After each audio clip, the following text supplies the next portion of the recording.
the relationship isn't that bad if I don't speak. That is one of the most common phrases that I hear from people when they're speaking about narcissistic abuse or being in toxic relationships. Like, people actually think that their relationship goes good when they don't talk. They'll open their mouth and say, hey, look, if I don't express my feelings, if I don't voice my opinion, the relationship it goes perfect. Like, and that says a lot right there, y'all, because when you're dealing with a narcissist or a toxic person, they stifle your voices. They condition you to feel like and to believe that your opinion and your voice doesn't matter. Your words carry no weight. And as long as you're in that relationship, that's how it is going to go. That's just it. Because as a narcissist, I know that if you're going to talk to me about your feelings or express your opinion, it's going to be something negative about me, and I don't want to hear it. That narcissistic person in your life does not want to hear it either. So they condition you to just be quiet, to not speak at all. Silence seems like it's peaceful, but silence is deafening and speaks volumes that your relationship is toxic as hell. I hope this helps and stay in. What is going on, beautiful people? Welcome to another episode of A Narcissist Explains. I am self-aware diagnosed narcissist Lee Hammock, and I use my platform on social media to raise awareness for NPD, get more people into therapy, and then also validate the victims and survivors of this disorder. This series is dedicated to taking my TikToks and my YouTube shorts and making them longer. They are 60 seconds or less. This is going to be a lot longer than 60 seconds. So the one you just watched was a touchy subject about how you lose your voice when you are dealing with a narcissistic person. And the relationship dynamic is not as important. Like, it could be your parents, it could be your kids, it could be your boyfriend, girlfriend, non-binary partner, husband, wife, whatever. The relationship is the process kind of works the same regardless. It could be your friend, you know what I mean, or your cousin, relative, whatever, teacher, school principal, whatever, boss, co-worker, whatever. You know what I mean. The relationship transcends it. The status transcends the relationship. So when you're dealing with a narcissist, when I'm talking to people over Zoom, I do one-on-ones over Zoom, and I'm talking to people, one of the most common phrases that I hear is, the relationship was great if I didn't talk. If I didn't bring up how I felt, we were good. If I didn't express myself, we were the perfect couple. We were relationship goals. We were couple goals. Like, so I say, basically, if you be quiet, if you don't have a voice, if you just keep silent, y'all have a good relationship. What is that? Like, that doesn't sound like a good relationship. That sounds like you're on punishment. That sounds like you're in timeout. You know what I mean? Where you can't express yourself, you can't say anything. You know, a quiet car, quiet bus. You know what I mean? You can't talk. You get punished for talking. And that's one of the side effects of being in a long-term narcissistic relationship, regardless of the dynamic. Friend, I already went over the dynamics. Like, you lose your voice. You lose your voice. You lose who you are. You're scared to talk. You're scared to voice your opinion. You're scared to, you don't feel the same anymore. You feel like you can't talk, express yourself. You feel like silence is peace. When I'm silent, we are good. But when I talk, we are arguing, we are fighting. She tells me I'm worthless. She doesn't, they don't understand me. They don't want to hear it. If you're in a relationship with a narcissist and you come to them and try to express how you feel about something, we as narcissists take that as an insult. We take that as direct criticism. And you know how narcissistic people are with criticism. It hits our ego, because we as narcissists know that if you bring up a point to us, if you say something to us about how you feel, we know it's about something that we did to you. We know it's about something that we have done that make you felt a certain type of way. And now here we go. We have to hear you talk about it. Goodness gracious. That's literally the mindset right there. It is direct criticism. Your feelings, how you feel about how a narcissist is treating you, is taken as direct criticism by that narcissistic person.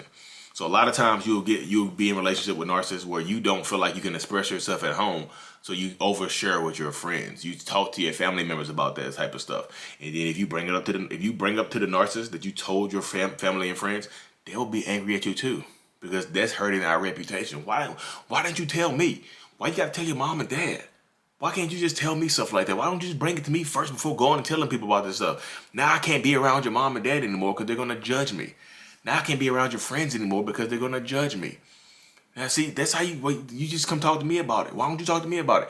But you know that if you talk to that narcissistic person about it, they're not going to want to hear it. It's a cycle. It's a cyclical process. It goes in a big circle. It never gets answered. There's no beginning and no end to any kind of conversation, any kind of argument, any kind of disagreement, any kind of expression of emotion that does not, that is not one of the narcissistic person's emotions. It just isn't. It doesn't work that way when you're dealing with a narcissist, y'all. It literally just does not work that way. It doesn't. And I try to convey that to people. I try to make it crystal clear to people that it doesn't work that way. And y'all just people want to know how to communicate with narcissists. Don't if you have to, so I know everybody can't leave. Everybody doesn't want to leave. I keep getting comments in my comment section like, Lee, can you please tell us how to deal with a narcissist so we can stay? I can't do that, y'all. I can't have that, y'all. Like, narcissists don't have consciences. I have a conscience. And just like, well, I watched Lee Hamlin's video and I stayed in a toxic ass situation. No, I don't want to hear that. I don't want to hear that one. Nope. So I have to cater my videos a certain type of way. But if you have to stay with a narcissist, you can't gray rock them. You need to use direct communication, direct, straight to the point. Don't just say, hey, can we talk? Just start talking. Don't ask permission to voice your opinion. Just voice your opinion. And use discretion. Of course, use discretion when you're doing that. Of course, use discretion. Of course, don't, some people are violent. Some people rage out. Some people give you the silent treatment and not engage with you, but at least you got it off your chest. At least you said it.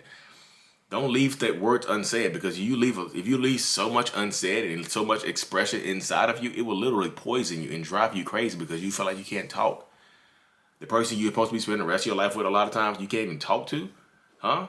So I get that in my comment section so much right there. Like, this sounds exactly like my boyfriend, or exactly like my girlfriend, or my fiance. I'm like, that doesn't have to be your husband or your wife, correct? That doesn't have to go that far, because if you can't communicate now, what the hell makes you think you're gonna be able to communicate with them and when they're your wife or your husband? When y'all are spouses. What makes you think communication gets better when you get married? It doesn't work that way, y'all. It does not work that way. It's like going to church. Come as you are. You say I do, you're saying I do to that person as is. Like you buying a house. As is conditioned with this person. Literally. It's literally as is with this person right here. So if you say I do when you say I do to marry a narcissist, it does not mean it's going to get better. I see little TikToks and Instagrams and memes and stuff like that. Like, you're asking for wife privileges, and you only purchased the girlfriend package. It doesn't work that way with narcissistic people, y'all. What you see is what you get. It's not going to get better after marriage. So if you can't deal with this, if you're unhappy as a boyfriend or a girlfriend, or non-binary partner, whatever you have going on, whatever your designation is, if you're not happy in that sense, if you're not going to be happy in that sense right there, then you're not going to be happy as a husband or a wife or a partner. You just not. It doesn't get better when you get married. You're not going to be able to voice your opinion. I cannot wait till we get married and I can voice my opinion. No, you will not. You get married, it probably get worse. The communication will probably get worse, honestly. Because they feel like they have you now. Are you going to divorce me? Divorce is a little tougher process. Than you can't just break up with me. We're married. To death do us part. If you're a Christian, if you're religious, you might as well go ahead and throw the towel in, because they're going to use that against you. They're going to beat that. They're going to beat that dead horse until it rises from the dead again. Like I said, you in these situations, you're going to lose your voice. You're going to lose your situation. You're going to lose who you are. So you have to start back giving to you. And if you have to share with your friends, don't tell that narcissistic person that you share with their friends, share it with your friends or your family, because they're going to be embarrassed or angry and try to get you to cut those people off. They're going to want you to cut your mom off. They're going to want you to cut your dad off. They're going to want you to cut all those people off. Because they don't want to be around them anymore. They want to isolate you, so your voice is even more stifled. Hey, I talked to my best friend about the situation between me and you. Why did you tell your best friend about us? Like, God, why can't you just keep stuff between us? Now I'm never gonna be around your best friend again because they're gonna judge me because you can't keep your dang on mouth shut. Blah blah blah. This isolation. They're gonna give you. Then here comes the ultimatums. It's either me or them. You either gonna stay married to me or in a relationship with me, or you're gonna be a friend with them. You're gonna stay talking to them. That's how they isolate you and get you away from people. Don't let that happen to you, y'all. It happens so much. I see it happen all the time. I talk to people every single day what it is has happened to.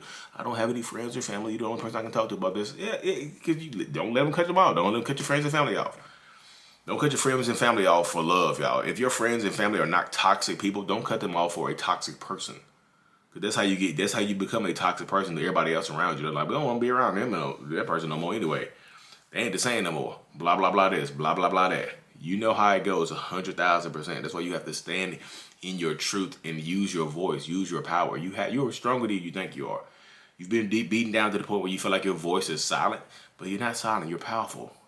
And the narcissist doesn't want you to know that. We don't want you to know that. We don't want you to speak up against us because you hit our ego. I have a fragile ego. Like, you seem so confident when you're doing these videos. And I know people are going to say, you don't seem confident when you're doing these videos. I can see right through you, narcissist. I can see right through you. Shut up. Can't see right through me. It's like, use your voice. Have some confidence. Build your strength back up. Self-love is the best love. Self-motivation is the best motivation. You have to be when you're not dependent on somebody else's opinion, you're stronger than most people are. So stay in power, stay in your journey, and don't lose your voice, because silence is violence. Silence is not peace, y'all. If you can't talk, does not mean you're happy. It's all good if we don't talk. It's all good if I don't voice my opinion. Then it's not all good. That means it's not all good. If you can't talk, you can't voice your opinion, that in and of itself is not good. Communication is key in a relationship. If you can't communicate, then why are you in that relationship, y'all? Are you scared to be by yourself? Are you super codependent? Are you afraid they're going to treat the next person better than you? What is it? When you find out the answer to that question right there, or is it because you love them? Love. Lee, you wouldn't understand because you don't understand love, brother. I see why you're being sarcastic, because you don't know what love is. Narcissistic demon. Okay, guys. Love will get you hurt. Anyways, y'all, like and subscribe for more. I truly appreciate every single one of y'all. I'm super thankful for you. Mental illness is out. Peace.